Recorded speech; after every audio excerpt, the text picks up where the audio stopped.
Hi guys, welcome back to the channel. It's Yvonne from GingerChickRehab. So glad to have you back checking out what I am up to. So in today's video, I am bringing you probably the last big grouping of my stash, my hoard. I was hoping to get it done by the end of the year, but we're pretty close. So I have some caddies, just some little carriers that I find out when I'm out thrifting, and it's time to get these done and share with you what my vision for each and every one of these is. Well, for the amount of dust on these, you sure can tell that, yep, they have been sitting around in the workshop, and it is time to get my last big grouping of items that are similar done.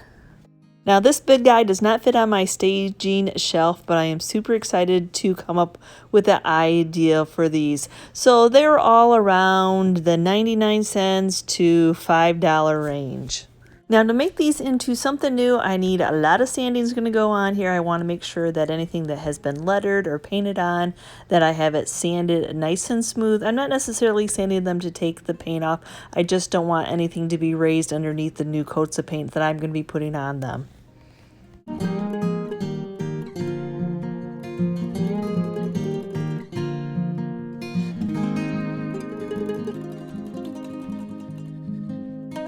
Along with sanding them, I'm going to be removing any of the stickers, any tags, just not only just the price tags, but any other stickers that may be on these items.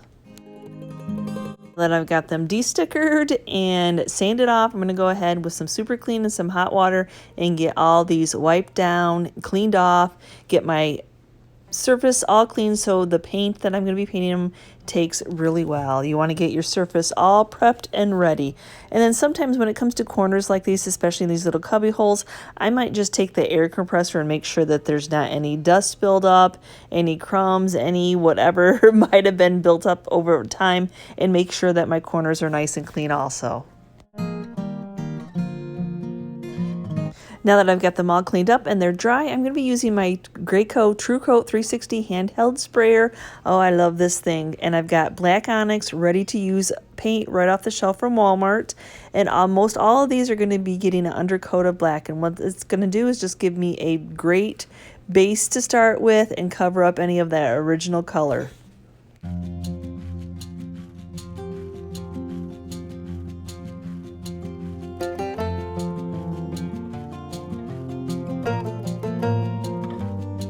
And as you watch the sprayer just devour these pieces, it's just so much easier when it comes to little cubbies, little areas that are hard to get into with a brush, to be blessed to have a sprayer.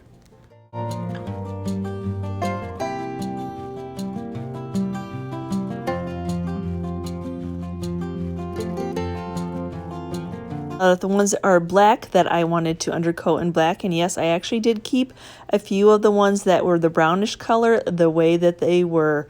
But yes, the black actually helps when I do this lighter white color that I'm going to be mixing these two together to make a white, that it actually takes less coats of the white doing that black underneath. And the nice thing about using a black flat paint is that you can definitely tell when it's dry because it is not shiny anymore. So I've cleaned my sprayer out, and now I'm going in with that 50-50 ratio, and I did water it down so it comes through my paint sprayer.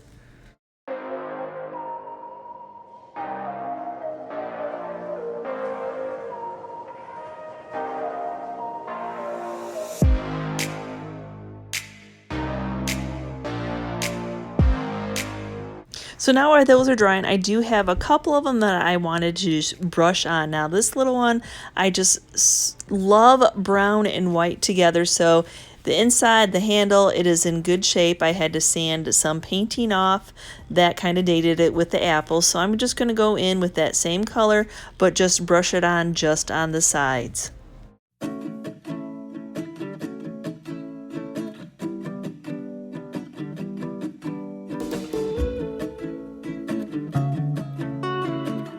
Now this one is just that old barnwood look that kind of gets, it disappears when you put it in your decor actually. So I thought just a little dry brushing and not a ton on. I'm probably going to go in with the sander on this afterwards, but just dry brushing on and letting it hit that barnwood. I'm not trying to completely cover it. I just want to emphasize this wood.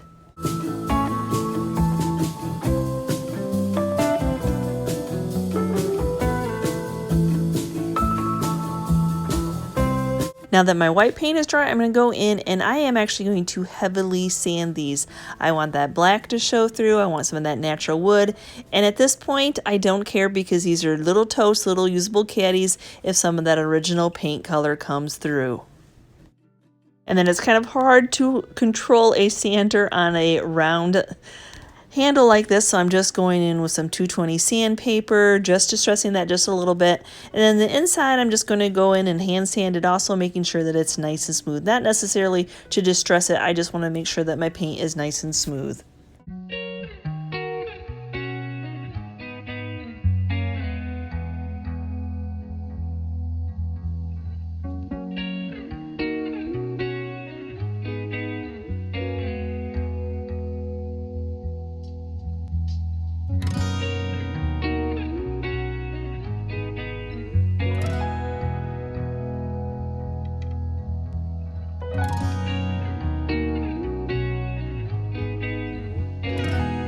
Same thing on any edges. I just can't really control that powerful sander. I'm just going to go in with the hand sanding job.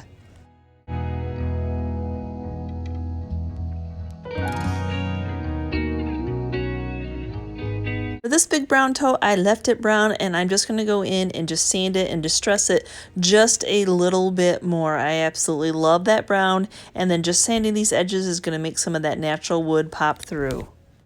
Now I have a new technique I'm going to be trying on these totes. It's going to be a transfer type, so I believe that I'm going to need to seal them in. So all of these are going to get a clear coat of the Rust-Oleum matte spray. Then for this little caddy, napkin holder, maybe envelopes, I'm not really sure. He was just super cute in the store and I couldn't pass him up. I think I'm just going to leave him black. So the type of transferring I am doing today is I'm using freezer paper and my copier to make an image that I'm going to be transferring onto these totes. Now I just got a new printer. I've never been able to achieve this before, and I've seen lots of people do it. So I'm so super excited to hopefully that my printer is going to work out. So right now I need to tape on pieces of freezer paper onto copier paper. So what you do is you have the shiny side down, you're taping it to that dull, not shiny side. That way the copier has something to grab onto and pull it through. Now my old printer I tried this and all it did was eat up the paper, so I'm hoping for the best. Well, I did this video so you know it turned out. Now I'm going to go ahead and cut that to the closest I can get to the tape without cutting all the tape off, just enough to leave that taped onto that copier paper.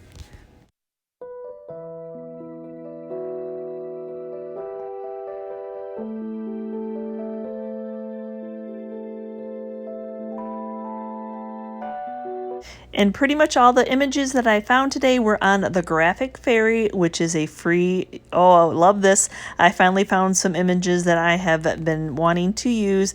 And so I went and I saved them into my computer, both the regular way and the reverse image. So I would just save it as it pops up. I can save it to my downloads on my computer. I make a little file of all these myself. So yes, I don't even have to reverse the image because on Graphics Fairy she already has them reversed for you.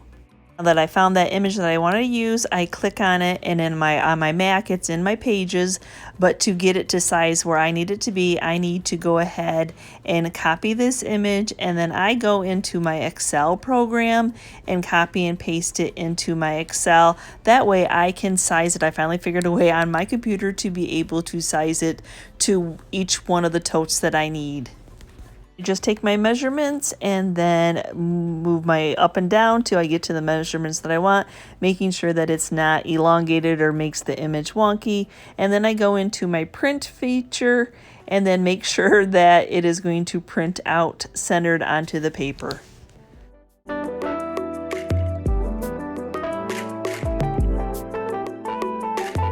After I double check the way that it's going to print properly onto my copier paper, my freezer paper, I make sure when I insert the paper that it's going to copy, that it's printing out on the shiny side, because this is wet, this doesn't dry, doesn't get absorbed in. So this is what's going to transfer the image. Now I'm going to cut around my image and make sure that I'm not touching it and getting the ink on me. So this is size appropriate. I'm going to take a little bit of masking tape, a little bit of tape to tape the image down, because just like a transfer from like IOD, you need to rub it onto your piece.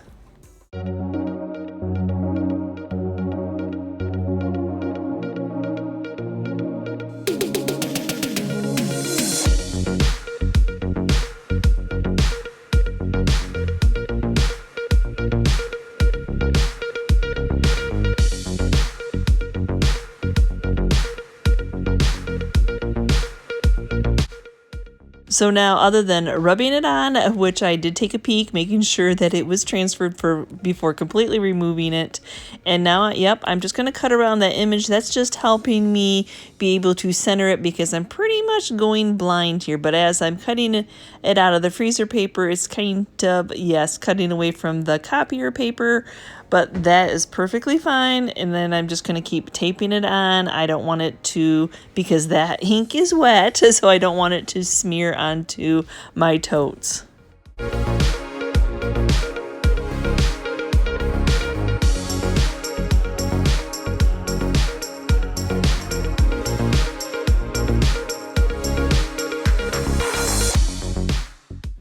Now, when it comes to this transferring onto this white, it's not as dark as it would be a raw wood.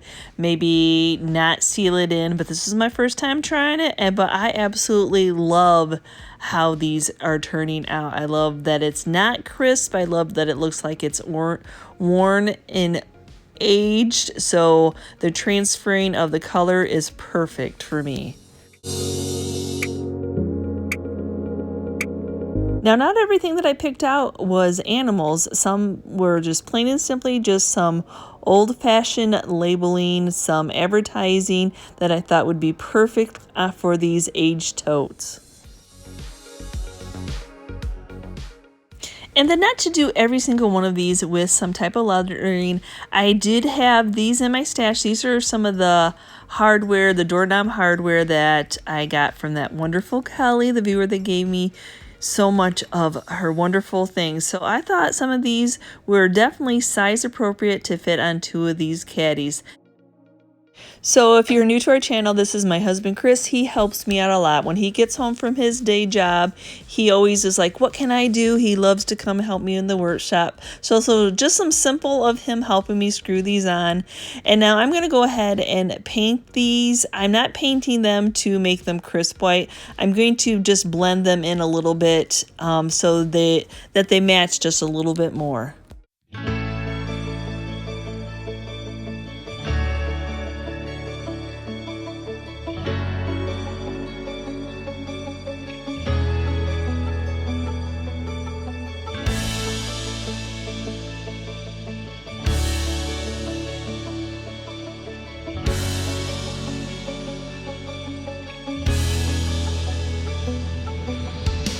Now, since I'm using chalk paint, I can go in and water distress this. I'm just going to wipe a lot of it off, but I just want to make it look like it's always been a piece of this caddy.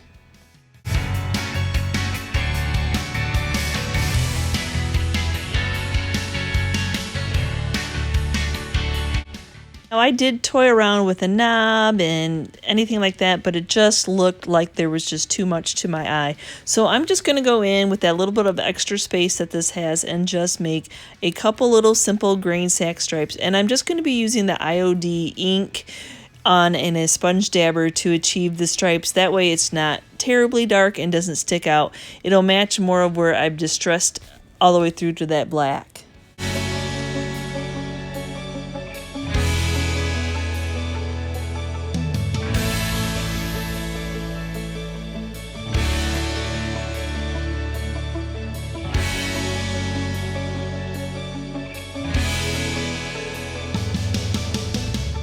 I did have plans on transferring an image onto this one, but as you see, there's a big blob that came through when I distressed it, so I decided that I would just put some simple grain sack stripes. Grain sack stripes do really well in my retail booth, so I never shy off from doing them.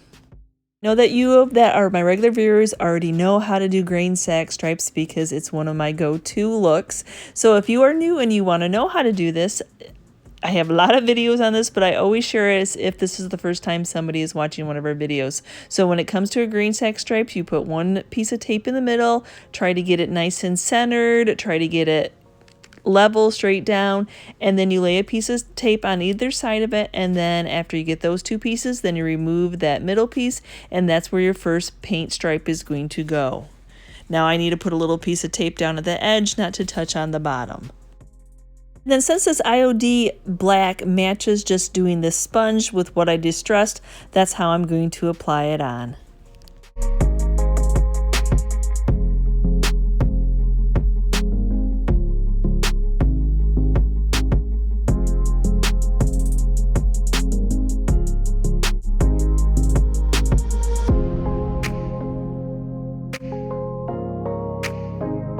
After taking the blow dryer to make sure that all the ink is dry, I'm going to go ahead and apply another piece of tape. So I'm going to overlap it. The tape I used on the first stripe was a 1/2 inch tape, and now this is a regular size masking tape, which is about 1 inch. So what I'm doing here is I'm overlapping it, and you can see that there will be a space that's going to be unpainted between the next stripe. So I'm going to do the same thing on the other side, just adjusting it to that side, laying it even with the black paint stripe, and then making sure that I have an even line of unpainted going all the way down. That's the nice thing about masking tape, is you can see all the way through it.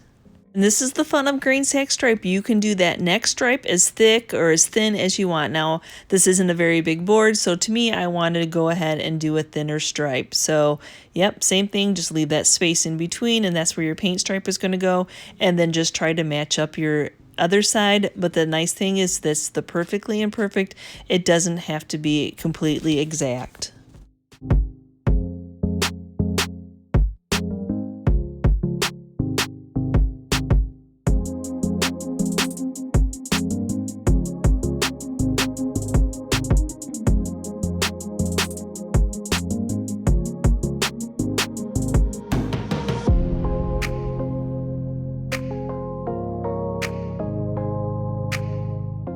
When it came to this brown one, I just love that of aging it a little bit more. I love the brown. So I'm just going to use this JRV stencil that I bought from Melissa from the Vintage Bee Design. And I'm just going to pick out some of the lettering just to put it on the front of this tote.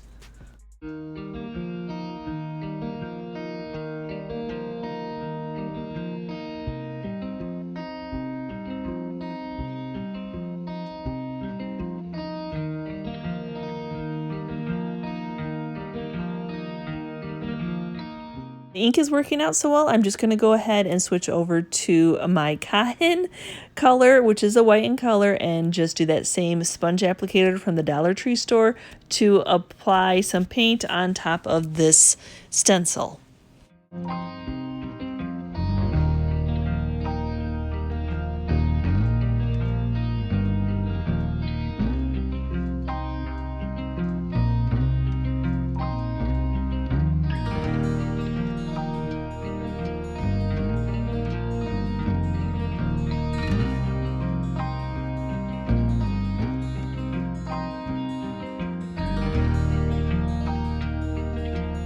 For this little one, I'm just going to go ahead and just distress those edges. Just some of that black is going to show through, and I think it's just simple and pretty as is. Now, just for one level of protection, I think that ink is on there. I think it's in with the paint, but I'm just going to give it just a quick coating of this Crayon clear coat just to make sure that if these get wet or anything, that does not come off.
enjoyed today's video of upcycling and making over those little Caddy totes that I have thrifted.